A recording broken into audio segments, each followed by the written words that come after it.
이스라엘 자손이 애굽 땅에서 나온 지 480년 이후 솔로몬이 이스라엘 왕이 된 지 4년 15월 곧 둘째 달에 솔로몬이 여호와를 위하여 성전 건축하기를 시작하였더라. 아멘. 기도하겠습니다. 하나님 아버지, 수요 예배를 우리 길위의 소리교회 예배당에서 하나님께 올려드리게 해주셔서 감사합니다. 하나님의 자녀들이 다 평강 가운데 모이게 하여 주시고 힘과 뜻을 모아 예배하심을 감사합니다. 또 우리가 성전을 배우고 성전터를 보고 왔는데 옛적에 솔로몬이 지은 성전의 말씀을 오늘 주셨습니다. 머릿속으로 성전을 그리며 예수께서 성전 보좌에 앉으시는 날을 소망하며 오늘 말씀 전하고 듣게 하여 주시고 성전에 계시는 여호와의 뜻, 여호와의 눈, 모든 하나님의 존재를 생각하며 큰 은혜를 덧입게 하여 주시옵소서. 우리 주 예수님의 이름으로 기도하옵나이다. 아멘. 오늘 말씀은 성전이 건축되기 시작한 그날의 기록입니다. 오늘 딱 1절만 읽었습니다. 물론 1절이 한 줄은 아니지만 1절만 읽었기 때문에 이 말씀과 관계해서 조금 여러 말씀들을 찾아가면서 본문 자체가 길지 않기 때문에 좀 우리가 자세히 살펴보려고 합니다. 우리가 이스라엘에서도 들으셨고 또 제가 설교 시간에도 말씀드린 대로 성경을 믿지 않는 신학자들이 있습니다. 업으로 신학을 하는 사람들이 있습니다. 이 사람들은 오늘 이 말씀을 전적으로 믿지 않습니다. 물론 솔로몬이 지은 성전을 믿지 않는 게 아니라 그 연대를 믿지 않습니다. 출애굽한 지 480년이라 어떤 사람은 출애굽을 믿지 아니하고 어떤 사람은 출애굽은 믿어도 출애굽한 지 480년이 되었다는 말을 믿지 않습니다. 그래서 우리는 그들을 일일이 다 반박할 필요 없지만 우리가 성경적으로 볼 때 오늘 말씀이 사실임을, 그리고 하나님의 말씀은 정확하다는 것을 우리가 확인하고, 또한 이 성전이 이 세워짐이 우리가 이제 다 이제 들으셔야 알지만 예루살렘 솔로몬이 지은 성전, 그 다음에 헤롯이 지은 성전, 그 전에는 성막이 있었지 않습니까? 성막에서 성전으로 오기까지 그 여정, 이 두 가지, 연대와 성막에서 성전까지 이 두 가지 주제를 가지고 오늘 말씀을 좀 집중해서 보려고 합니다. 이거를 좀 꺼도 되겠죠? 예, 주시면 감사하겠습니다. 그래서 오늘 성경도 좀 같이 찾아볼 것인데요. 말씀에 솔로몬의 통치 제4년에 성전 건축이 시작됐다고 합니다. 솔로몬은 워낙 유명한 왕이었기 때문에 국가가 무역을 하고 조약을 맺고 했지 않았겠습니까? 그러면 다른 나라 연대기를 살펴봅니다. 예를 들어서 아수르가 혹은 아람이, 이집트가 그때 당시 이스라엘 왕 솔로몬과 무엇을 했다고 날짜를 써놓지 않았겠어요? 이런 것들을 찾아봅니다. 성경에 보면 절대 연대가 있습니다. 각 나라, 두세 나라가 똑같은 날을 딱 지목하는 때가 있습니다. 그런데 어떤 사건은 이 나라는 기록하는데 저 나라는 기록 안 했겠죠. 또 어떤 사건은 이 나라의 연대 계산 방법하고 저 나라의 연대 계산 방법이 달라요. 이렇게 달도 다르고 해도 다르고 이런 경우가 있어요. 자, 이래서 좀 빗나가는 경우가 있습니다. 그런데 솔로몬의 경우는 이 절대 연대를 산정하기가 좋습니다. 솔로몬과 관계된 나라와 왕들이 있기 때문에. 그래서 딱 보면 솔로몬 제4년은 언제냐면 주전 967년경 그럽니다. 왜 정확히 67년 하자고 경이라 그러냐면, 자, 우리는 음력과 양력을 다 쓰죠. 그래서 세인서 2번 하죠. 자, 그러면 양력설과 음력설 사이에 있는 거는 어떻게 하죠? 앞에입니까 뒤에입니까? 아주 쉽죠. 이런 경우가 있다 이 말입니다. 국가 간에도. 자, 그래서 같은 날이지만 어떤 나라는 앞에가 될 수도 있고 어떤 나라는 뒤에가 될 수도 있고, 자, 이런 겁니다. 그래서 67년경, 967년경이라고 이렇게 말합니다. 그런데 몇 월 달이냐 했더니 4년째 해 15월. 이제 이게 우리 발음은 10인데 이쪽 이스라엘 말은 찝인데 찝월인데 둘째 달이라고 되죠. 즉 둘째 달. 자, 이 찝월이나 또는 불월, 성경에 들어보시면 에다님월 이런 거는 가나안식 세는 방법입니다. 그런데 왕정 시대 하면 첫째 달, 둘째 달, 일곱째 달 이렇게 넘버링을 합니다. 그렇죠. 그래서 일곱째 달 첫째 날은 나팔을 불 것이요. 그렇죠. 일곱째 달 15부터 일주일간 초막을 지을 것 이렇게 숫자로 표기합니다. 이게 이제 이스라엘식입니다. 물론 부르는 말이 따로 있지만 이 성경 기록에는 이렇게 쉽게 첫째, 둘째, 셋째, 일곱째 이렇게 합니다. 그러다 이제 저기 바벨론 가면은 또 바벨론식으로 부르죠. 성경에 이렇게 달을 세는 세 가지 방법이 있다는 걸 아십니다. 근데 요거는 일단 가나안식입니다. 자, 가나안에 들어와서 솔로몬이 통치하고 4년째 되는 해 찌브월 곧 둘째 달에 주의 집을 그러니까 여호와의 성전을 건축하기 시작하였다 이랬습니다. 자, 근데 이때가 언제냐 하니까 출애굽한 지 480년이라고 합니다. 애굽에서 나온 지 480년이니까 출애굽부터 480년입니다. 그럼 거꾸로 한번 올라가 보죠. 자, 산수입니다. 예수님을 기점으로 해서 옛날로 가면 갈수록 숫자가 보태집니다. 우리로 올 때부터 보태지죠. 그런 것처럼 예수님부터 앞에 1, 2, 3, 4 이렇게 가고 뒤로 1, 2, 3, 4로 갑니다. 967에서 480을 보태면 얼마입니까?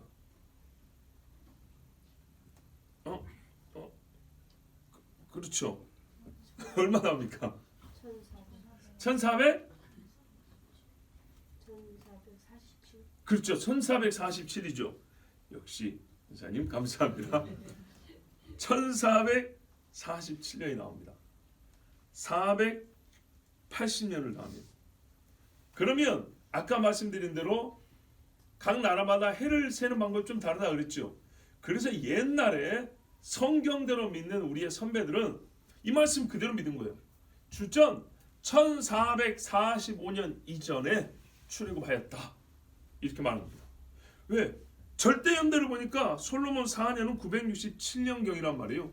각 국가가 문서를 보니까 거기서 480년을 보태면 위로 올라가니까 주전 1447 아무리 낮게 잡아도 1445년에 출애굽했다.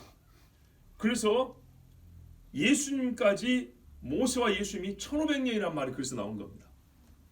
예, 그 예수님부터 우리까지 2000년. 그러니까는 출애굽은 지금부터 3500년이 되는 겁니다. 그러니까 쉽게 계산할게요. 주님 오시기 전에 약 1500년쯤에 출애굽이 일어난 겁니다. 1400년 중반쯤에. 이것이 옛날부터 믿어오던 우리의 믿음이 신앙이에요. 그런데요, 이제 문제는 성경대로 믿지 않지만 자칭 기독교인이라 하는 신학자들이 이제 한번 찾아봤어요. 그랬더니 출애굽할 때 이스라엘이 애굽에서 나올 때 애굽에도 뭔가 기록이 남아있을 거 아닙니까? 물론 수치스러운 기록은 다 뺍니다. 보통 많이 빼지만 출애굽할 때 애굽에도 뭔가 기록이 있을 것이다. 즉 이집트에도 문서나 무슨 자료가 있을 것이다. 찾아봤는데 사실 별로 없어요. 그러나 이 사람들이 이제 왕조를 연구해봤어요. 왕조를 연구하니까 자기들의 연구로는 200년이 빠지는 거예요.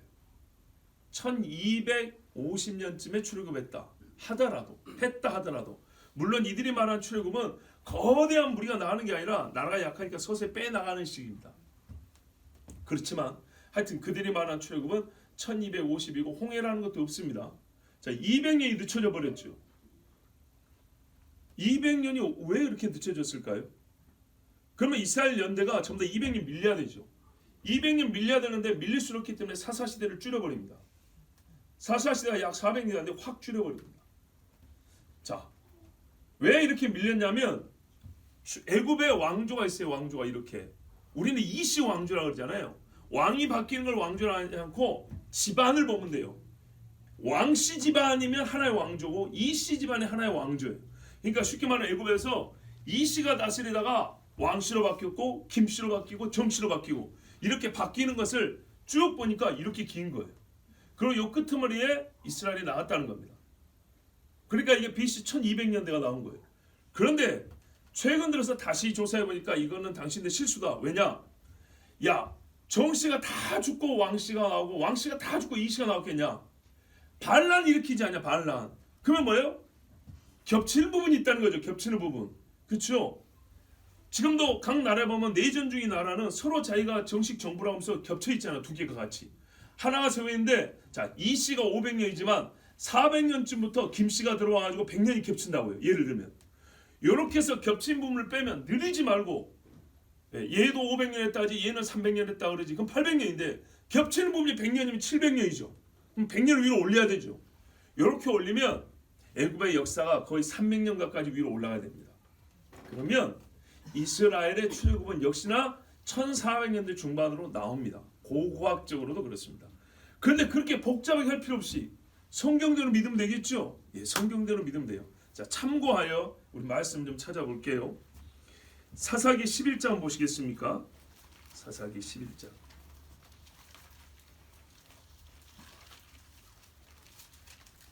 사사기 11장에 보면 잘 아시는 입다 선지자가 사사가 나옵니다. 입다는 길르앗 사람이잖아요. 길르앗은 어디입니까? 요단강 동편입니다. 요단강 동편. 자, 요단강 동편에 입다가 살았는데 그 옆에 뭐가 있냐면 요단강 동편에는 암몬 자손이 있어요.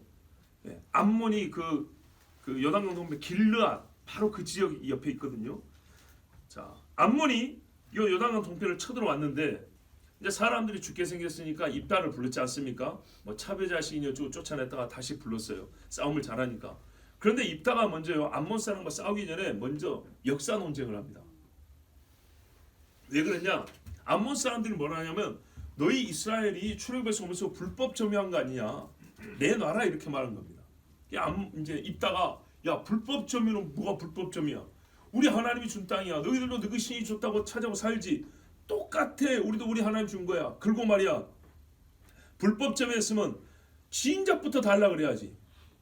이제 와서 달라면 어떻게 해? 여러분 우리 민법에도 20년 선의추 20년 동안 남의 건지 모르고 갖고 있으면 자기 거 되는 수가 있습니다. 20년이면. 근데 이따가 말했어요. 야 300년 동안 내가 아무 말도 안 했어. 근데 괜히 시비 걸지 마. 이런 이야기가 나옵니다. 자, 출애굽한 지 얼마 됐다고요? 300년이라고요. 자, 이 사사기 11장 12절 이하에 보면 나오는데요. 제가 빨리빨리 읽을게요. 12절에 입다가 암몬 자손 왕에게 사자들을 보내어 이르되 네가 나와 무슨 상관이 있기에 내 땅을 치러 나기에 왔느냐 하니 암몬 자손 왕이 입다의 사자들이 대답하되 이스라엘이 애굽에서 올라올 때에 자 출애굽입니다. 올라올 때에 아르논에서부터 야복과 요단까지 내 땅을 점령했기 때문이니 요게 이제 모압과 암몬 경계 이런 데예요. 이제 그것을 평화롭게 돌려달라 하니라. 입다가 암몬 자손의 왕에게 다시 사자들을 보내 그에게 이르되 입다가 이같이 말하노라. 이스라엘이 모압 땅과 암몬 자손의 땅을 점령하지 아니하였느니라. 이스라엘이 애굽에서 올라올 때 광야로 행하여 홍해에 이르고 가데스에 이르러서는 이스라엘의 사자들 에돔 왕에게 보내어 이르기를 청하건대 나를 내 땅 가운데로 지나게 하라 했으나 에돔 왕이 이를 듣지 아니하였고 또 그와 같이 사람을 모압 왕에게도 보냈으나 그도 허락하지 아니하므로 이스라엘이 가데스에 머물렀더니 그 후에 광야를 지나 에돔 땅과 모압 땅을 돌아서 모압 땅이 해 뜨는 쪽으로 들어가 아르논 저쪽이 진쳤고 아르논은 모압의 경계이므로 모압 지역 안에는 들어가지 아니하였으며 하나님이 그랬잖아요. 내 형제들 땅을 안 준다고. 그래서 돌아다녔다 이거예요. 가로지르지 않고 돌아서 갔다 항상 이렇게 말했어요. 19절에 이스라엘의 헤스본 왕 곧 아모리 족속의 왕 시온에게 사자들을 보내고 그에게 이르되 청하건대 우리를 당신의 땅으로 지나 우리의 곳에 이르게 하라 하였으나 시온이 이스라엘을 믿지 아니하여 그의 지역으로 지나지 못하게 할 뿐 아니라 그의 모든 백성을 모아 야하스에 진치고 이스라엘 침으로 이스라엘 하나님 여호와께서 시온과 그의 모든 백성을 이스라엘의 손에 넘겨주시며 이스라엘이 그들을 쳐서 그 땅 주민 아모리 족속의 온 땅을 점령하되 아르논에서부터 야복까지와 광야에서부터 요단까지 아모리 족속의 온 지역을 점령하였느니라. 자, 무슨 말이냐면요. 이 암몬 왕이 뭐라 그러냐면 너희들이 불법적으로 우리 땅을 뺏어갔다. 그러니까 입다가 그런 적 없다. 우리는 하나님이 모압과 암몬의 형제이기 때문에 땅 안 준다 그랬다. 에돔까지 포함해서. 그래서 우리가 당신들을 치려고 하는 것이 아니라 길만 내달라는 겁니다 했더니 그것도 허락하지 않아서 빙글빙글 돌아왔다는 거예요. 빙글빙글 돌아왔는데 아모리 족속의 사람 누구예요? 시온. 이 사람이 당신들의 땅을 뺏어서 살고 있는 지역 안에 있었지 않냐. 자 보세요. 그러니까는 시온이라는 사람이 모압과 암몬하고 이제 붙어 살았는데 이거는 모압 땅도 아니고 암몬 땅도 아니에요. 왜요? 바산과 시온이 뺏긴 거니까. 뺏긴 거죠. 그런데 그 사람이 와서 우리를 쳤다. 그래서 우리가 그를 이기고 그의 땅을 차지해서 한 거다. 근데 그 땅이 암몬 사람 보기에는 원래 옛날에 우리 땅이다 이런 말이죠. 그러면은 너희가 시온한테 뺏기지를 말든지 우리는 시온이 차지한 땅을 전쟁을 해서 걔가 먼저 쳐들어오니까 그놈을 이겨서 차지한 거지, 우리가 뭐 모압 땅을 뺏으려고 하거나 암몬 땅을 뺏으려고 한 게 아니다, 그 말인 거죠. 이해가 되시죠? 자, 근데 이제 암몬의 말은 그 시온이 옛날부터 우리 땅을 뺏어간 거다, 이제 이렇게 말한 거죠. 그럼 자기들이 싸울 것이지. 자, 23절, 이스라엘 하나님 여호와께서 이같이 아모리 족속을 자기 백성 이스라엘 앞에서 쫓아내셨거늘 네가 그 땅을 얻고자 하는 것이 옳으냐? 내신 그모스가 내게 주어 차지하게 한 것을 내가 차지하지 아니하겠느냐? 우리 하나님 여호와께서 우리 앞에서 어떤 사람이든지 쫓아내시면 그것을 우리가 차지하리라. 우리는 하나님이 바산왕을 이기게 해주셨고 차지한 것을 갖고 있을 뿐이다, 너희하고 상관없다, 이 말이죠. 이제 네가 모압 왕 10분의 아들 발락보다 더 나은 것이 있느냐? 그가 이스라엘과 더불어 다툰 일이 있었느냐? 싸운 일이 있었느냐? 자, 암몬하고 모압은 형제잖아요. 다 롯이 그 딸들하고 그 낳은 아들들 아닙니까? 그러니까 야, 너희 형제 모압은 우리를 저주하려고 했지만 와서 싸우진 않았다. 근데 너는 형제보다 못하게 굳이 꼭 우리하고 싸우려고 하느냐? 이제 이런 말이죠. 이스라엘이 헤스본과 그 마을들과 아로엘과 그 마을들과 아르논 강가에 있는 모든 성읍에 거주한 지 300년이거늘 그동안에 너희가 어찌하여 도로 찾지 아니하였느냐? 내가 내게 죄를 짓지 아니하였거늘 네가 나를 쳐서 내게 악을 행하고자 하는도다. 원하건대 심판하신 여호와께서 오늘 이스라엘 자손과 암몬 자손 사이에 판결하시옵소서 하였으나 암몬 자손의 왕이 입다가 사람을 보내어 말한 것을 듣지 아니하였더라. 자, 이래서 이제 싸워가지고 암몬이 이스라엘에 패합니다. 자, 여기서 입다가 하는 말을 들으면 이스라엘 역사를 얼마나 잘 알고 있는지 알 수 있죠. 그리고 말에 구체적이에요. 진짜라는 거죠. 출애굽 역사, 민수기 이야기가 다 진짜라는 얘기입니다. 그리고 이 역사 논쟁에서 분명히 연대가 나오는데 300년 그랬습니다. 그러면 입다까지 300년입니다. 출애굽 안에 입다까지 300년. 그리고 여러분 입다 후에 사사들이 있죠. 이제 사사기 11장 아닙니까? 뒤에 사사들하고 또 누가 있죠? 사무엘 있죠. 사울, 다윗까지 하면 시간이 얼마나 더 있을까요? 입다 후에 사사 엘리 때까지 한번 봐볼까요? 엘리나 사무엘까지. 사무엘까지 사사 시대로 하면 지금 300년에다가 거의 100년도 보탭니다. 그 다음에는요. 사울 40년, 다윗 40년, 80년이죠. 거의 480년 나오죠. 그렇습니다. 물론 출애굽부터 300년 했기 때문에 이 300년의 앞부분에 뭐가 있을까요? 이렇게 보세요. 출애굽부터 사울 왕이 세워질 때까지, 모세부터 사울 왕이 세워질 때까지 약 400년이 흐른 거고, 사울 40년, 다윗 40년에서 80년이 간 겁니다. 뒤에 일자리는 빼면, 그러면은 뒤에 80년이니까 480년에서 80년 빼면 400년 남았죠. 사울이 왕이 되기 직전에서 출애굽할 때까지, 아니 출애굽에서 사울이 왕이 되기 직전까지 400년, 뭐 광야 40년 빼고 그 다음에 누굽니까? 여호수아가 한 30년 다스렸죠. 왜? 갈렙이 45세에 그것이 뭐였습니까? 가데스 바네아에서 가나안 정탐을 하고 그 후에 40년 광야 돌았죠. 그러면 갈렙이나 여호수아나 비슷한 나이란 말이에요. 그럼 80대 됐는데 여호수아가 110세에 죽었어요. 그러니까는 어림 잡아서 모세 40년, 여호수아 30년, 그럼 70년이죠. 그러면 70년 광야와 여호수아까지, 그 뒤에 약 330년 사사 엘리까지 포함해서 사무엘 시대까지 포함해서 약 330년 잡고, 그 뒤에 사울 40년, 다윗 40년, 이래 480년이 맞아 떨어진다는 얘기입니다. 자, 분명히 하나님의 성전은 언제 세워졌냐? 출애굽 후 480년에 세워지기 시작했고, 출애굽은 이 앞전 시대의 왕들의 역사성과 사사들의 역사를 그대로 인정하고 여호수아와 모세의 통치를 그대로 인정해서 계산하면 BC 440년 중반, 즉 445년 이전이라는 것을 우리가 알 수 있습니다. 꼭 기억하시고요. 세상에 어떤 사람들이 이 연대를 부정하거나 또는 연대를 부정한다는 것은 곧 사실을 부정하는 것이 되거든요. 부정하거든. 여러분, 이 입다처럼 세상에 입다는 당시에 천대받는 사람이었어요. 그러나 자기 역사를 이렇게 정확히 알고 있는 입다처럼 우리도 성경의 역사를 분명히 알아있고, 스데반도, 예수 믿는 스데반도 순교할 때 이스라엘 역사와 함께 신앙을 함께 말했지 않았습니까? 그래서 죽임 당했으니 우리에게도 우리의 신앙은 분명히 하나님이 이 땅에서 행하신 일에 기반을 둔다는 것을 우리가 이제 확인하고 꼭 우리도 그렇게 역사와 신앙을 묶어서 말할 수 있는, 즉 역사성 있는 신앙이고 신앙은 사실이라는 것을 주장할 수 있어야겠습니다. 자, 두 번째 이제 우리가 볼 것이 뭐냐면 이렇게 세워진 집이 어디에 세워졌냐 하니까 예루살렘이죠. 우리가 다 아는 예루살렘. 성전이 거기 세워졌습니다. 그러면 성전의 전신은 무엇입니까? 성막이죠. 성막이라고 하는데 왜 전신을 하냐면 하나님께서 결국 집을 짓겠다고 한 것인데요. 그럼 마지막 때도 성전이라고 그랬어요. 성막은 이동을 해야 되기 때문에 집을 들고 다닐 수는 없죠.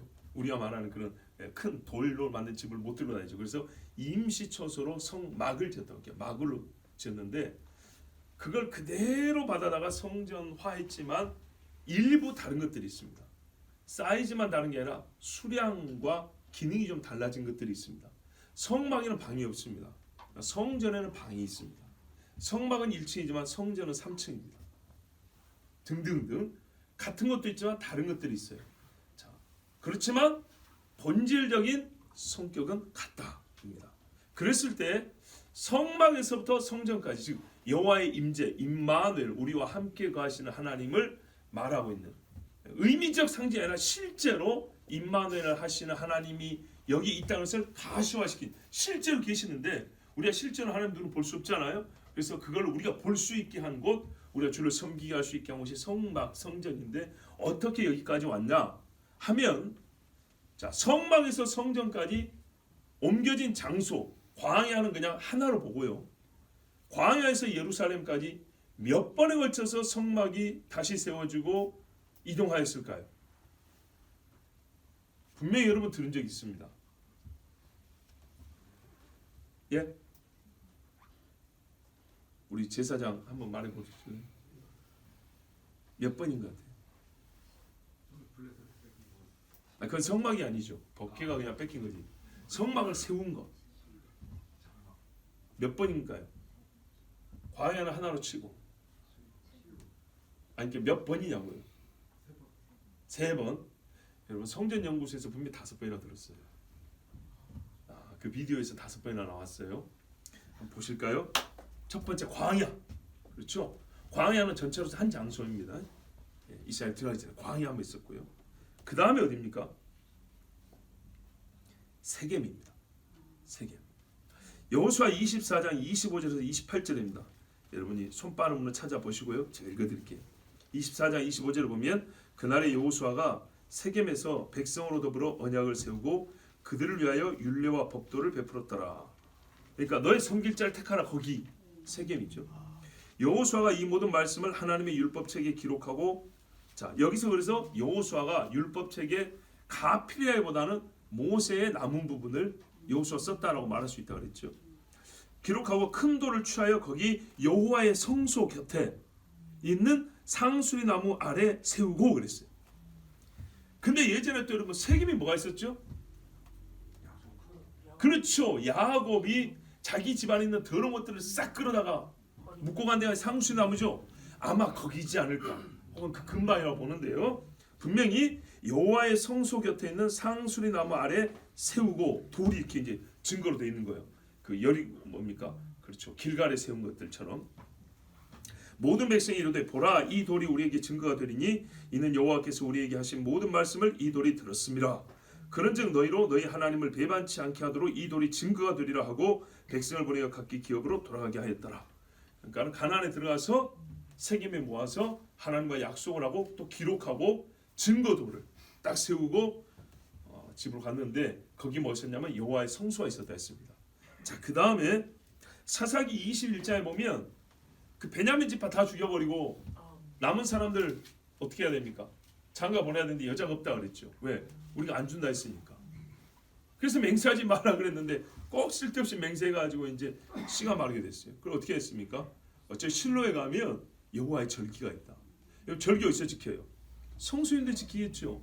자, 사사기 21장 19절에 또 가로되 보라, 베델 북편 브로나 남편 베델에서 세겜으로 올라가는 큰 길 동편 실로에 매년 여호와의 절기가 있도다 하고, 시편 78편 60절에도 실로의 성막 곧 인간의 세우신 장막을 떠나시고 사무엘상 1장 3절에도 이 사람이 매년에 자기 성에서 나와서 실로에 올라가서 만군의 여호와께 경배하며 제사를 드렸는데 엘리의 두 아들 홈리와 비느하스가 여호와의 제사장으로 거기 있었더라. 아멘. 그러니까 사사 시대로부터 엘리 때 이 실로의 장막이 무너질 때까지 여호와의 성막은 실로에 있었답니다. 자, 그런데요, 여기서 조금 우리가 헷갈리거나 아직 저로서는 확인되지 않은 게 있어요. 왜냐하면 여호수아가 세겜에다 세웠잖아요. 그런데 그 다음에 어떻더라고요? 실로에 있다 그랬죠. 그래서 이렇게 볼 수 있습니다. 여호수아가 백성을 모아가지고 언약을 해야 되기 위해서 언약을 하니까 임시로 잠깐 세웠다가 이제 실로로 옆에 있는 실로로 옮겨서 계속 여기서 예배드리게 한 것인지, 아니면 동일한 장소를 가까이 있으니까 실로라고도 불렀다가 세겜이라고 불렀는지. 자, 보십시오. 아까 사사기 21장 19절에 또 가로되 보라 베델 북편 브로나 남편 베델에서 세겜으로 올라가는 큰 길 동편. 그러니까는 서울 올라가는 경부고속도로인데 서울 근방에 뭐 큰 건물이 있다 합시다. 근데 거기 행정구역상 수원이 될 수도 있고 성남이 될 수도 있단 말이죠. 그런데 우리가 일반적으로 지방 사람한테는 그 서울에 가면 큰 그 건물 있잖아요. 이렇게 말할 수도 있죠. 그러니까요, 실로와 세겜은 같은 지역, 정확히는 실로지만 실로가 세겜에 붙어있는 동네라서 가까이 있기 때문에 세겜에서 여호수아는 했다 하고 이후로는 실로의 성막이라고 불렀는지, 아니면은 여호수아가 진짜 세겜에서 세워가지고 언약을 끝낸 다음에 다시 철거해서 옆에 실로에 가서 세웠는지 정확하게는 모르지만 하여튼 세겜, 빗금하고 실로 이렇게 됩니다. 그 다음에 어떻게 되냐, 법궤는 성막이 없어지죠. 성막은 없어지고 법궤가 이동한 곳이 있어요. 어디냐면 먼저 어디로 왔습니까? 블레셋에 뺏겼죠. 그 다음에 베세메스, 유다 지파 베세메스로 왔죠. 그 다음에 어디로 왔는지 알 수 없어요. 오베데돔 집이 아니고요, 들에 버려져 있었어요. 자, 시편 132편 2절에서 8절 보면 여기는 성막은 없고요, 법궤가 버려져서 찾은 겁니다. 그럼 나중에 성막 세울 때 다시 기구들을 만들었겠죠. 중요한 건 법궤예요.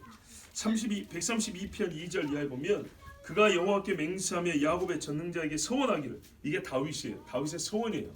내가 내 장막집에 들어가지 아니하며 내 침상에 오르지 아니하고 내 눈으로 잠들게 하지 아니하며 내 눈꺼풀로 졸게 하지 아니하기를. 그 누굽니까? 우리아가 전쟁 끝나기 전에 집에서 쉬지 않는다 그랬죠. 그 열심인 것처럼 다윗은 내가 여호와의 법궤를 찾기 전까지는 쉴 수가 없다 그런 거예요. 자, 그리고 5절을 보니까 여호와의 처소 곧 야곱의 전능자의 성막을 발견하기까지 하리라 하였나이다. 우리가 그것이 에브라다에 있다 함을 들었더니 나무밭에서 찾았도다. 찾았도다니까 무슨 말이에요? 버려졌다는 얘기죠. 법궤와 그 성막의 잔해들이 어디 이렇게 방치되어 있었던 거예요. 오랫동안. 사울 당시에 오니까는 뭐 성막에서 하나님을 불렀니 예배니 이런 말이 전혀 없지 않습니까? 우리가 그의 계신 곳으로 들어가서 그의 발등상 앞에서 엎드려 예배하리로다. 여호와여 일어나사 주의 권능의 궤와 함께 평안한 곳으로 들어가소서. 다윗이 이 소리를 듣고 이제 어떻게 해야 돼요? 이렇게 하면 안 된다는 거죠. 하나님이 계실 곳에 계셔야지. 이게 뭐냐 이 말이죠. 물론 법궤 자체가 하나님은 아니지만, 그래서 이제부터 고민한 겁니다. 이 법궤 다시 성막을 세웠는데 어떻게 할 것이냐. 자, 역대상 13장에 보면 다윗이 천부장과 백부장과 모든 장수로 더불어 의논하여 이스라엘 온 회중에 이르되 만일 너희가 선이 이것도 우리 하나님 여호와께로 말미암았으면 우리가 이스라엘 온 땅에 남아있는 우리 형제와 또 저희와 함께 들어있는 성읍에 가는 제사장과 레위 사람이 보내어 저희를 우리에게로 모이게 하고 우리가 우리 하나님의 궤로 옮겨오자. 사울 때는 우리가 궤 앞에서 묻지 아니하였느니라. 보세요. 사울이 그러니까 지 마음대로 하고 하나님께 벌받아 주었다는 거예요. 세상에 법궤와 성막을 방치했다는 거죠. 다윗의 말이 나오잖아요. 다윗의 말이 이거예요. 그럼 그대로 둘 거냐 우리가? 마음이 막 뜨겁죠. 먹어도 먹는 게 아니고 자도 자는 게 아니라 뜨거워서 나는 무조건 법궤를 가져와서 나 성막 다시 세워야겠다. 이렇게 이제 자기 밑에 후야 장수들에게 얘기를 했어요. 그러니까 전부 다 동의를 한 거죠. 그렇게 하자. 자, 이제 역대상 13장 6절 하면 다윗이 온 이스라엘 거느리고 바알라곤 유다에 속한 기럇 야림 헤브론입니다. 에브라다 헤브론 여기 이게 근방이에요. 근방. 여호와 하나님의 궤를 메어오려 하니 이는 여호와께서 두 그룹 사이에 계심으로 그 이름으로 일컫는 궤라. 자, 이래 가지고 수레를 싣고 왔는데 그게 이제 옆에서 아비나답의 집에 있었던 거예요. 또 이제 밭에서 발견해 밭에 놔둘 거예요? 아니겠죠. 그래서 그 근방 아비나답이라는 사람 그 집에 있었던 건데, 아니면 그 집이 밭에 있었거나. 근데 이거를 메어오려 하는데 그 집의 아들 우사가 이제 막 어떻게 뛴다고 법궤에 손을 짚었죠. 그래갖고 하나님이 파레스했다, 찢어 죽였다 그랬어요. 파열돼 죽은 겁니다. 원래 어떻게 해요? 법궤는 매라고 되어 있습니다. 전부 다 그 보셨죠? 조각목으로 만든 이 막대기가 두 개 꿰어가지고 매게 되어 있습니다. 제선에. 근데 수레를 했어요. 다윗도 열심히 했지만 지식이 없으니까 이런 거 한 거예요. 그래서 나중에 다시 확인해봤죠. 물어봤죠. 제사장들한테 물어보니까 법궤는 매는 거지 수레 싣는 게 아닙니다. 아무리 좋은 차를 갖다가 해도 차에 싣고 오는 게 아닙니다. 이런 말입니다. 수레차. 예. 그러니까요. 다윗이 깨달았어요. 그러니까는 얼마나 오랫동안 하나님의 말씀이 이 백성들에게 이렇게 말씀도 방치돼요. 배워지지 않냐고 가르쳐지지 않냐. 그런 상태였죠. 그래가지고 다윗이 이제 알겠다 해가지고 이제 메어 오는데, 역대상 13장에 보면 13절에 이렇게 있어요. 궤를 옮겨 다윗 성 자기에게 메어드리지 못하고 치우쳐 가드 사람 오벳 에돔의 집으로 메어가니라 이렇게 돼 있죠. 그러니까는 어떻게 됐습니까? 아비나답의 집에서 그 밭에서 메어와야 되는데 잘못고 수레를 싣고 하다가 잘못되고 사람이 죽으니까 다윗이 겁이 나서 안 되겠다 해가지고 임시로 오는 길에 블레셋 단 유다란 말이죠. 단 이렇게 가까운 데 있는 블레셋 사람 집인 가드 사람 오베데돔의 집에다가 일단 놔뒀어요. 석 달 있었는데 하나님의 복중기 온 이스라엘에 소문이 났어요. 석 달 동안 뭔 일이 있어야 소문이 날 정도가 될까요? 수술을 하려고 그래도 석 달은 부족한데, 그죠? 그러니까 우리로서 이해할 수 없는 복을 준 거예요. 석 달 동안에 엄청난 복이 왔어요. 그래가지고 그 소리가 들리니까 하나님이 다시 가져가라는 뜻인가 보다. 온 이스라엘 복받게 해야지, 이 집만 복받고. 그래서 다시 올리는데 어떻게 했어요? 다윗 성으로 가져온 거예요. 자, 역대상 15장 1절 3절 보면 다윗이 다윗 성에서 자기를 위하여 궁궐을 세우고, 자, 우리 가보셨어요? 또 하나님의 궤를 위하여 처소를 예비하고 위하여 장막을 치고, 여기가 뭐예요? 다윗의 장막. 그리고 레위 사람 외에는 하나님의 궤를 맬 수 없나니, 이제 알았죠? 이는 여호와께서 저희를 택하사 하나님의 궤를 메고 영원히 저를 섬기게 하셨습니다 하고 이스라엘 온 무리를 예루살렘으로 모으고 여호와의 궤를 그 예비한 곳으로 메어 올리고자 하여 그랬습니다. 그리고 역대상 16장 1절을 보면 하나님의 궤를 메고 들어가서 다윗이 위하여 친 장막 가운데 두고 번제와 화목제를 하나님 앞에 드리니라. 자, 그럼 어떻게 됐죠? 처음에 광야에서 세겜, 이제 세분하면 실로, 그 다음에 다윗의 성에 있는 장막까지 이렇게 됐죠. 맞습니까? 그런데 역대상 16장, 그러니까 다윗이 법궤를 메고 올라온 사건이 아직 종결되지 않았어요. 16장이니까 여전히. 이게 다 끝난 다음에 그 누굽니까? 미갈이 다윗을 없인 얘기잖아요. 자, 그 끝나기 전에 어떤 말이냐? 역대상 16장 끝부분에 가면 37절 이하에 이런 말씀이 있어요. 다윗이 아삽과 그 형제를 여호와의 언약궤 앞에 머물러 항상 그 궤 앞에 섬기게 하되 그 일대로 하게 하였고, 날마다 그 일대로 하게 하였고, 오베데돔과 그 형제 68인과 여두둔의 아들 오베데돔과 호사로 문지기를 삼았고, 아까 그 가드 사람 오베데돔도 뭐가 됐죠? 성결 섬기는 사람이 됐죠. 이방인이 말입니다. 자, 제사장 사독과 그 형제 제사장들로 기브온 산당에서 여호와의 성막 앞에 모시게 하여 항상 조석으로 번제단 위에 여호와께 번제를 드리되 여호와의 율법에 기록하여 이스라엘에게 명하신 대로 다 준행하게 하였고, 그 다음에 뭡니까? 이제 이어지는 말씀, 해만과 여도둠 예루살렘을 세워서 찬양하게 하고, 또 어떻게 해요? 계속 나팔과 재금들과 찬송과 악기 소리 크게 내게 했다. 문을 지키게 했다. 이에 뭇 백성은 각각 그 집으로 돌아가고 다윗도 자기 집을 위하여 축복하려고 돌아갔더라. 이렇게 돼 있어요. 그러면 무슨 말이 되는 거예요? 다윗 성 분명히 이랬죠. 다윗 성 자기가 친 장막에 여호와의 법궤를 들었다 그랬죠. 그런데 뭐라고 했어요? 이게 끝나지 않아서 기브온의 산당에서 여호와의 성막을 세웠고 그게 끝나자 집으로 돌아갔다 이렇게 돼 있어요. 그럼 어떻게 됩니까? 성막은 다윗성으로 들어갔다 또 기브온으로 가는 게 되죠. 그러면 기브온이 다윗성하고 바로 옆에 있냐면 거리가 좀 돼요. 동네가 달라요. 보세요.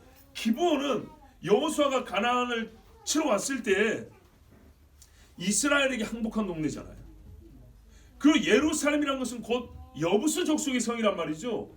맨 마지막 이스라엘의 점령대가 예루살렘이에요. 다윗 때. 기브온은 여호수아 때 항복한 성이고 예루살렘은 다윗이 요압을 통해서 그 물샘 타고 올라가서 정복한 게 예루살렘이란 말이죠. 시간차가 많이 납니다. 몇백 년 차이가 납니다. 기브온과 예루살렘은 분명히 달라요. 근데 성경에는 분명히 말하면 다윗이 예루살렘 다윗 성에다가 장막을 치고 여호와의 법궤를 뒀다 돼 있어요. 근데 분명히 같은 날인데 기브온 산당을 마련하고 거기에 여호와의 성막을 세우고 이제 제사장들과 문지기들을 지키고 율법대로 예배를 드리라 이렇게 했단 말이죠. 자, 이렇게 세분하면 어떻게 되냐? 광야, 세겜, 실로, 그 다음에요 다윗성, 그 다음에요 기브온 산당, 그 다음 어디입니까? 다윗성도 예루살렘이죠. 모리아산 이렇게 되죠. 자, 그런데 우리가 이거를 이제 보세요. 다윗도 마찬가지예요. 한날의 그림인데 다윗성, 기브온 산당 이렇게 돼 있죠. 그러면 다윗이 처음에 다윗성으로 먼저 들여서 거기서 하나님 앞에 예배를 드리고, 그러나 여기다가 계속 둘 수는 없다. 그래서 기브온에다가 크게 터를 닦아가지고 산당을 만들고 거기에 성막을 뒀을 수도 있다 이 말입니다. 성경이 나온 대로 믿자고요. 왜냐하면 거기가 그렇게 먼 길은 아니기 때문에 다윗이 충분히 거기까지 메고 가서 거기서 다시 미리 준비한 성막 터 위에다가 성막을 세우고 거기서 이제 제사장 들고 제사하게 할 수 있기 때문입니다. 자, 그럼 이렇게 볼까요? 다시 볼게요. 광야, 그 다음에 세겜과 실로를 하나 묶을 수도 있겠죠. 세겜, 실로. 그 다음에 어떻게 묶을 수 있을까요? 세겜하고 실로, 그 다음에 다윗성 혹은 기브온. 그렇죠? 이거를 띄면은 처음부터 띄면 광야, 세겜, 실로, 그 다음에 다윗성, 기브온, 모리아 6개가 되죠. 근데 이 중에 이제 이거를 묶으면은 5개나 4개가 되겠죠. 묶으면은 세겜, 실로를 묶거나 다윗성과 기브온을 묶거나 이렇게 되면, 자, 솔로몬이 여러분 왜 기브온 산당으로 갔는지 아시겠죠? 거기에 성막이 있었기 때문이에요. 예. 열왕기상 3장 4절에 보면 이에 왕이 제사를 기브온으로 가니 거기는 산당이 큼이라 솔로몬이 그 단에 1,000번제를 드렸더니 이렇게 돼 있어요. 역대하 1장 2절에서 6절 보면 솔로몬이 온 이스라엘의 천부장과 백부장과 재판관과 온 이스라엘의 각 방백과 족장들을 명하고 온 회중과 함께 기브온 산당으로 갔으니, 보세요, 하나님의 회막곧 여호와의 종 모세가 광야에서 지은 것이 거기 있습니다. 어디에 있다고요? 기브온 산당에. 다윗이 전에 예루살렘에서 하나님의 교회를 위하여 장막을 쳤었으므로 이렇게 돼 있어요.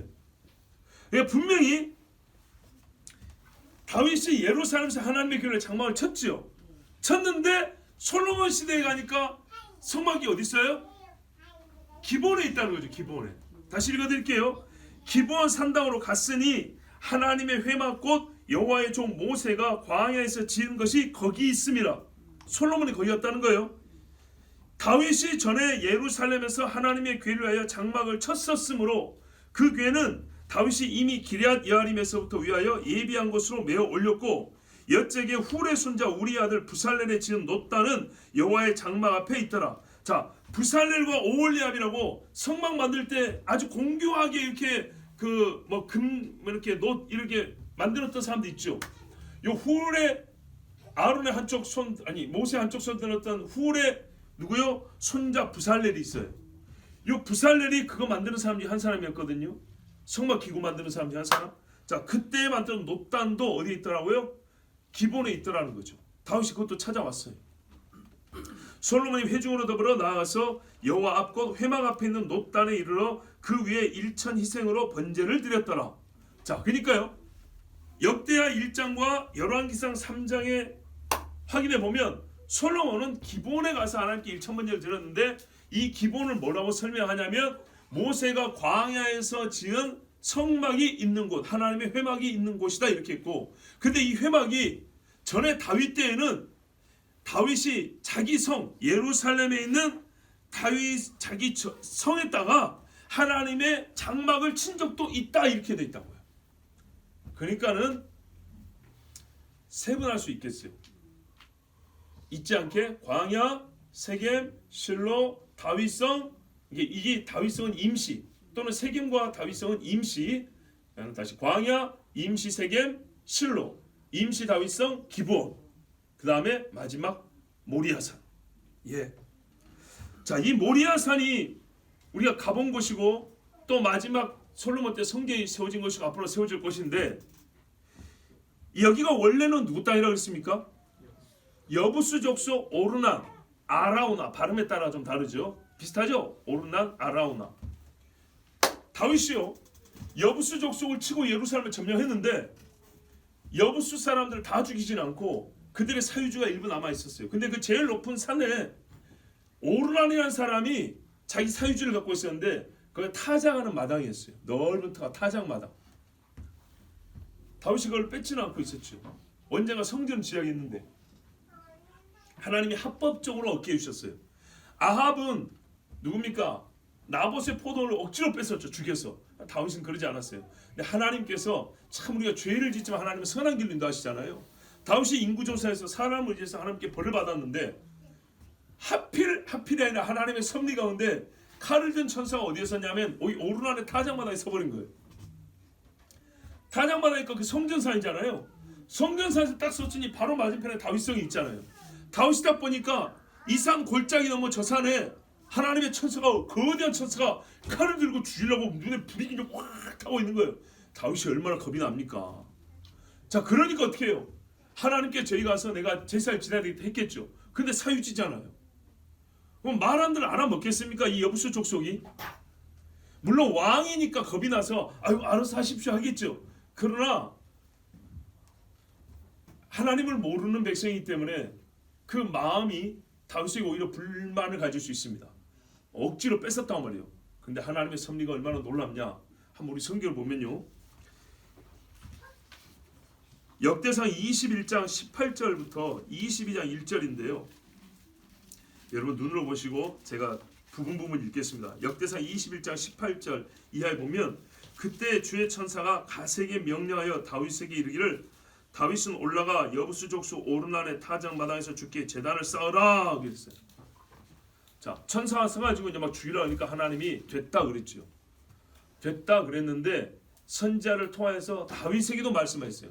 천사에게는 됐으니까 그만 죽여라 했고 다윗에게는 갓 선지자를 보내서 너는 천사가 서 있는 그 장소에 가서 나님께 번제를 올려라 이렇게 명령을 내는 거예요. 그래서 다윗이 이제 올라갔어요. 올라가니까 오르난이 거기 있단 말이죠. 이 오르난이 어떻게 했어요? 왕이 오니까 깜짝 놀랐겠죠. 왕이 와서 하는 말이 뭐예요? 내가 여기서 하나님께 번제 드리려고 하니까 땅을 팔으라는 거예요. 이 사람이 근데 그러지 말고 그냥 다 가져가십시오 이랬어요. 그러나 그거는 한 번뿐이잖아요. 팔면은 다윗 소유가 되는데 팔지 않고 여기서 번제 한번 드리십시오 하고 삼칸 내면 빌려준 것밖에 안 되잖아요. 근데 다윗은 뭐랬어요? 사겠다 그랬어요. 이런 신라이가 계속될 수 있었지만 오르난이 예하고 팝니다. 왜 그랬냐? 재밌는 구절이 있어요. 우리가 잘 모르는 구절인데 역대상 몇 장이죠? 22장, 21장, 20절에 보면 오르난이 몸을 돌이켜서 그 천사를 보매 그와 함께한 그의 네 아들이 숨었더라. 오르난도 바보를 했어요. 그러니까 이 천사가 다윗 눈에만 보인 게 아니고 그 타작마당의 주인은 오르난 눈에도 보인 거예요. 얼마나 무서웠겠어요. 발발발발 떨었죠. 그러니까 아들이 넷인데 같이 타작하고 있다가 겁이 나가지고 어디 바위 틈에 숨은 거예요. 이제 발발 떨고 있는데 근데 왕이 올라온 거죠. 왕이 올라와서 여기에 여호와의 천사가 섰고 하나님이 나보고서 제사 지내려 한다. 그러니까 발발 떨면서 이제 뭐 무슨 말을 할지도 모르고 예 막 하십시오. 요거 다 쓰시오. 타작하다 보니까 기구들도 있었을 것이 못도 있었겠죠. 곡식도 있었겠죠. 곡식도 제물로 쓰시고 이 타작 기구들 막 다 나무로 뗄까면 쓰시고 그냥 다 가져가십시오. 그냥 막 정신없이 이렇게 말하고 있는데 다윗이 뭐라 하냐면 야 정신 차려봐. 그게 아니고 내가 번제를 드리는데 오늘 한 번뿐만 아니라 계속 이 하나님께 예배 드리려고 그래. 땅을 팔아라. 그때 이 오르난이요 그 상황에서 그냥 거저도 주겠죠. 그렇지만 다윗은 합법적으로 증인들 앞에서 합법적으로 소유로 삼아야 여기에 나중에 성전을 질 수 있기 때문에 내가 정가를 주고 사겠다 이렇게 합니다. 그래서 돈을 주고 사지요. 그렇게 돈을 주고 사고 하나님께 제사를 드립니다. 25절 보면 다윗이 그 장소를 사려고 근 600세겔을 달아 오르난에게 주니라. 굉장히 큰 돈입니다. 다윗이 거기서 주께 제단을 쌓고 번제 헌물과 제가 이제 다른 번역을 읽어드립니다. 화목제, 이렇게 번제와 화목제를 드리고 여호와를 부르니 하나님께로부터 하늘에서 뭐예요? 불이 내려와서 응답했다. 성경에 불이 내려오는 경우 많이 있죠. 다윗 때 내려오고 또 뭐 뭡니까?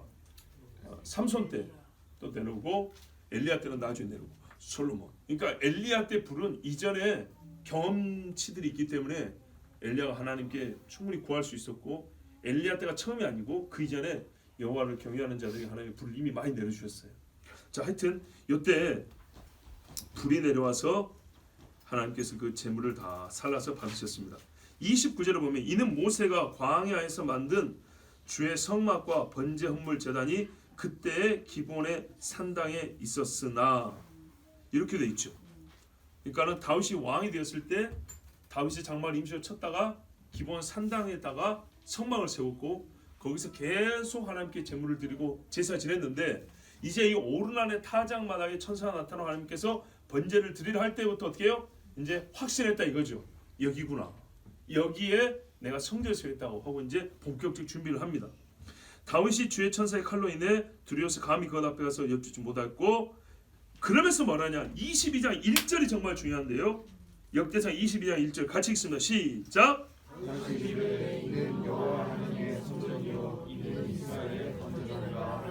아멘.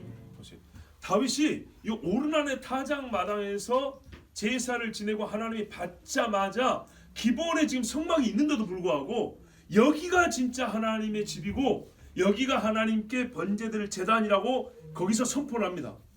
그러니까 어떻게 해요? 영적으로 민감한 사람들은 여기가 성전 세울 곳이구나 알겠죠. 바로 그렇습니다. 이로 이제 지나서 역대하 3장을 보시면 역대하 3장에 가면 이제 솔로몬이 성전 짓는 이야기가 또 나오는데 3장 1절 2절에 오늘 본문과 거의 같은 병행 본문이 거기에 있습니다. 역대하 3장 1절 2절입니다. 같이 한번 읽겠습니다. 역대하 3장 1절 2절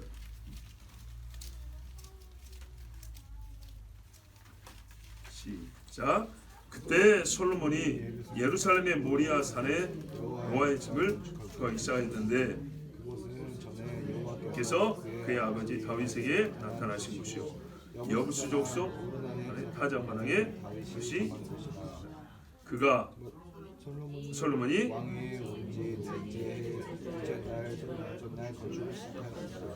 아멘. 네, 제가 죄송합니다. 다른 번역으로 제가 써가지고 여러 거 좀 안 맞는데요. 분명한 사실이 뭡니까? 솔로몬이 예루살렘의 모리아 산의 주의 집 여호와의 집을 건축하기 시작했다. 그날은 곧 통치 제4년 둘째 달 둘째 날이다. 우리 번역에는 둘째 달만 나왔는데 아니 열왕기에는 둘째 달만 역대기에는 둘째 날까지도 나와 있고요. 좀 더 자세하죠. 그리고 여기 어디냐고요? 여부수 족속 오르난의 타작마당에 다윗이 예비한 곳이다. 이렇게 되어 있습니다. 그러니까는 다윗이 기본 산당에 성막을 세우던 터에 이제 성전을 어디다 지을까 할 때 그가 인구조사 자기 생애 말년이잖아요. 다 준비해놨는데 땅을 못 얻은 거죠. 땅을. 그랬을 때 하나님께서 다윗의 인구조사라는 이 범죄를 오히려 선으로 바꾸사. 그러니까 성경에 여러분 두 가지 돼 있어요. 두 가지. 뭐냐면 마귀가 다윗을 격당으로 됐지만 또 하나님이 다윗의 마음을 움직인 걸로 돼 있어요. 두 가지 기록이 있죠. 이 두 번째 부분은 이 성전 건축과 관련하면 우리가 하나님의 어떤 깊은 뜻을 좀 헤아릴 수 있지 않을까 그런 생각이 들어요. 이 일이 없었다면 이 성전들을 살 수가 없습니다. 하나님은요 우리 식으로 보면 합법적으로 일하시거든요. 자 아브라함이 가나안에 들어왔을 때 아브라함에는 여기는 자기 땅에 한 평도 없었습니다. 한 평도 없었는데 하나님께서 어떻게 했냐면 그 사라가 죽고 아브라함이 죽고 할 때 매장지 무덤이 필요했어요. 무덤이 필요해서 어쩔 수 없이 남의 땅을 살 수밖에 없는 거예요. 그때도 말하면 그 막벨라 굴이 있지 않습니까? 헤브론인데 거기서 아이 아브라함이 사람이 좋고 서로 우호관계 있으니까 그냥 무덤으로 쓰십시오 그랬어요. 근데 아브라함이 그냥 쓰라는 땅이니까 거기다 묘 쓰면 될 것을 굳이 말하래요. 돈 주고 사겠다 그래요. 그래서 정식으로 합법적으로 자기 소유를 삼습니다. 그래 놓으니까 어떻게 합니까? 거기에 식구들이 다 묻히고 나중에 야곱도 애굽에서 자기 땅이니까 그리 다시 묻히러 옵니다. 그러면서 출애굽을 미리 예표로 보여줍니다. 그렇죠? 자, 야곱이 또 상전에 뭡니까? 야곱이 그 세겜에서 또 땅을 삽니다. 예. 그래서 이 땅들이 이스라엘 백성들에게 합법적으로 가나안 안에 소유주가 생기게 됩니다. 하나님이 이렇게 일하시거든요.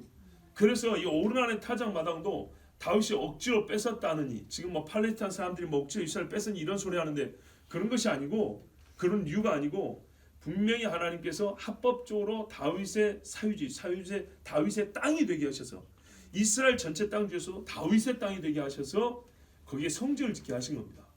이거 어떻게 표현하자면요, 다윗 집에 지금 성전이 세워져 있는 겁니다. 이게 하나님이 다윗의 보호자 자꾸 그러잖아요. 너는 내 집 짓고 나는 네 집 짓겠다. 근데 그 땅이 하나님의 땅에서 지금 다윗의 땅으로 하나님이 주신 거란 말이죠. 자, 이렇게 해서 여부수 족속의 가장 높은 땅인 오르난의 타작 마당이 합법적으로 하나님의 섭리에 의해서 다윗도 보고 오르난도 보고 둘 다 여호와의 천사를 봄으로 말미암아 마음이 하나 되어서 거기에 하나님 성전터를 예배하게 되었는데 여기가 어디냐? 옛적에 아브라함이 이상을 바쳤던 산 모리아 산입니다.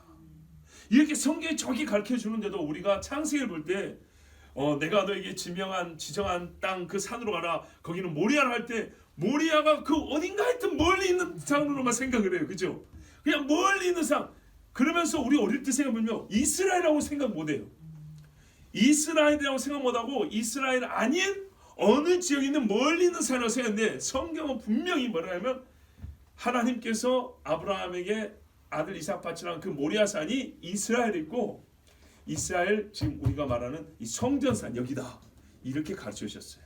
바꿔말하면 그때는 이스라엘은 개념이 없었기 때문에 이 모리아 산이 하나님이 약속하신 곳이고 여기가 성전산이 되고 바로 이 땅이 이스라엘 땅, 약속의 땅으로 아브라함이 주어졌던 겁니다.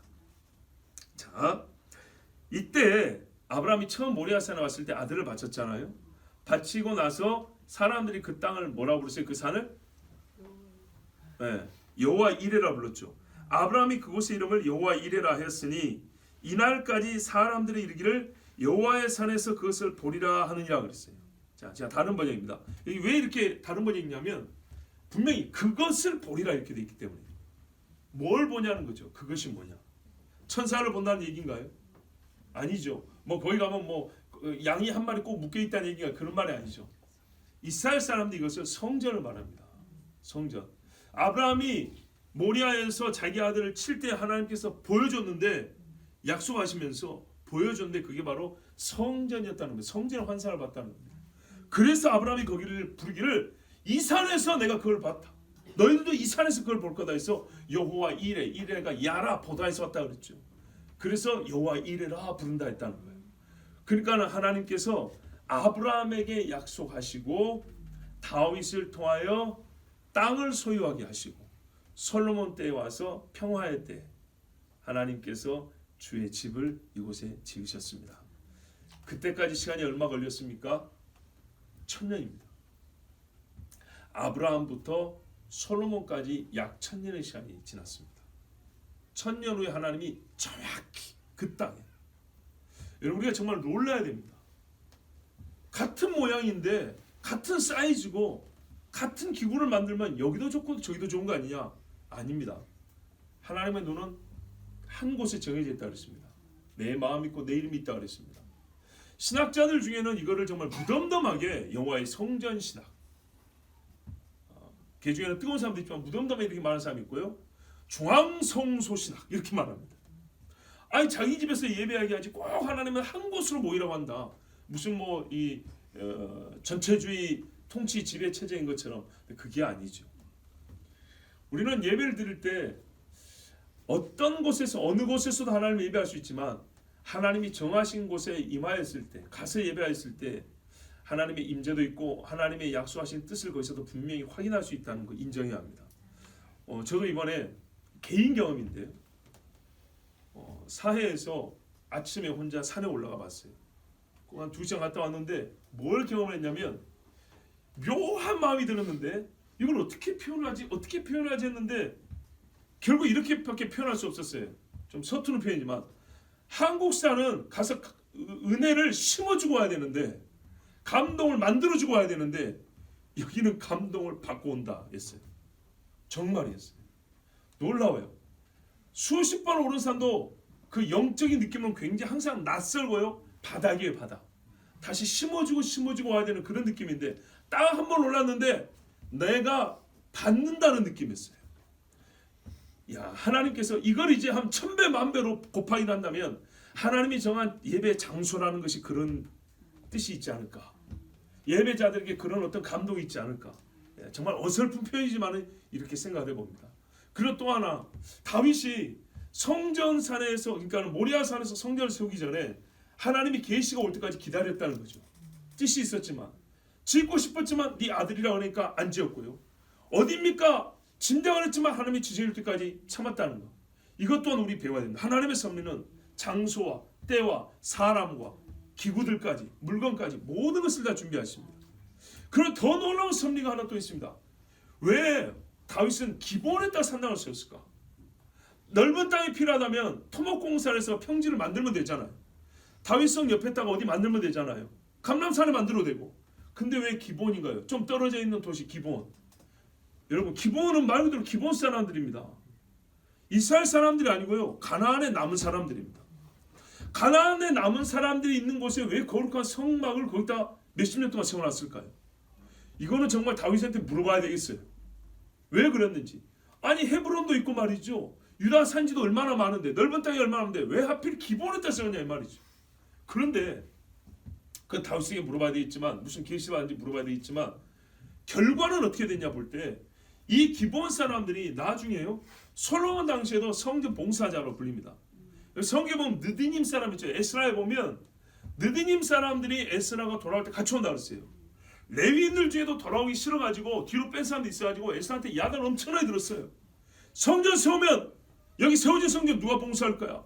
너희 조상 때로부터 하나님 앞에 큰 복을 받았는데 그걸 거부할 거냐 하면서 에스라가 얼마나 야단을 쳐가지고 일부 레위인을 데리고 왔어요. 근데 야단 칠 필요도 없이 느디님이라고 부르는 사람들은 말이죠. 자원하여 에스라가 간다니까 따라왔어요. 그럼 느디님이 어쩌냐면 드려진 자란 뜻이에요. 말이 바쳐진 자란 얘기예요. 아무데나 바쳐졌다고 해서 바쳐진 자라는 이름을 붙일까요? 개인 비서로 고용됐다고 그런 말 안 붙이죠. 예, 이 사람들 하나님 성막의 레위인처럼 드려진 자라는 거예요. 근데 레위인이라고 부르지 않아요. 따로 드려진 자들 이렇게 불러요. 추정컨대 이 기본 사람들이 어떻게 됐습니까? 너희 성막에서 물 깃는 자와 나무 패는 자와 봉사하라 그랬죠. 예, 여호수아가 그랬거든요. 그거를 계속해 왔던 거예요. 근데 그거를 계속하다 보니까 어떻게 됐죠? 은혜를 받은 거예요. 우리 표현하면 바벨론 포로 갔을 때 이제 니나 나랑 똑같아. 이제 우리 자유다. 그렇지 않습니까? 내를 지배한 사람이 다른 나라에 속국이 되거나 포로 끌려면 나는 자유가 되는 거 아닙니까? 그렇죠. 그런데 이 느디님 사람으로는 기본 사람들 그렇게 여기지 않은 거예요. 거의 이스라엘 사람화 되어가지고 같이 포로로 끌려갔다가 돌아갈 사람 하니까 우리도 같이 갑시다 이러고 온 거예요. 이래가지고 계속 성전 봉사를 한 겁니다. 그들의 뿌리를 보면 기본 족속이란 말이에요. 기본 족속. 하나님의 은혜의 섭리가 얼마나 큰가 보세요. 그러니까 다윗이 무슨 생각으로 했는지 모르지만 하나님의 은혜의 섭리 안에서는 처음에 이스라엘이 가나안에 들어와가지고 성막을 세워서 봉사하기 시작한 그 기본 사람들이 그 중간에 성막이 없어졌으니까 성비지 못했을 거 아닙니까? 다윗이 다시 찾아와서 성막을 세웠을 때 다시 그들도 봉사하게 하고 레위인뿐만 아니라 느디님 사람들도 같이 봉사하게 하고 같이 하나님의 은혜 섬기면서 배제시키지 않았던 정말 다윗이 은혜의 사람이죠. 자기를 죽였던 사울의 손자지만 이스보셋과 그 무비보셋과 그 사울의 후손들을 살려주고 후대해 준단 말입니다. 그런 것처럼 은혜를 아는 다윗이 여호수아와 같이 기본 사람들이 다시 여호와의 성막에서 섬길 수 있도록 해주려고, 즉 이방인과 이스라엘 사람들이, 다르게 말하면 이스라엘에 접붙임된 이방인들이 같이 하나님을 섬기게 하려고 그 상징적이고 대표적인 장소인 기본에다가 여호와의 성막을 세우지 않았을까? 저는 그렇게도 생각해 봅니다. 여러분 한 절 말씀을 통해서 확인할 수 있는 역사적 사실이 있고 우리가 또한 추론해 볼 수 있는 어떤 영적 의미가 있어서 여러분 오늘 전해드렸습니다. 하나님께서 약속을 지키사 이스라엘에게 유일하게 여호와의 집을 지을 수 있도록 허락해 주셨습니다. 그리고 하나님이 지정한 산에 하나님이 정한 사람이 때가 참에 여호와의 집을 지었습니다. 그리고 그 이전에 하나님의 집에 옮겨온 그 여정들을 생각해보면 역시 하나님의 은혜가 크시며 여호와는 전능하시고 무엇보다도 자기 집을 보호하시는 하나님, 자기 집을 버리지 아니하시고 지키시는 하나님이시라는 걸 알 수 있습니다. 그러므로 성경이 이렇게 말하죠. 밤에 여호와의 집에 섰는 자들아 너에게 복이 있다 그러죠. 더불어서 오늘 우리가 여기 성전 아닙니다만 성전적 기능하는 예배당에 모여서 밤에 하나님께 예배합니다. 우리에게도 다윗이 밤에 여호와의 성전에 섰는 자들에게 한 축복이 그대로 임하기를 축복합니다. 우리 시간 함께 기도합니다.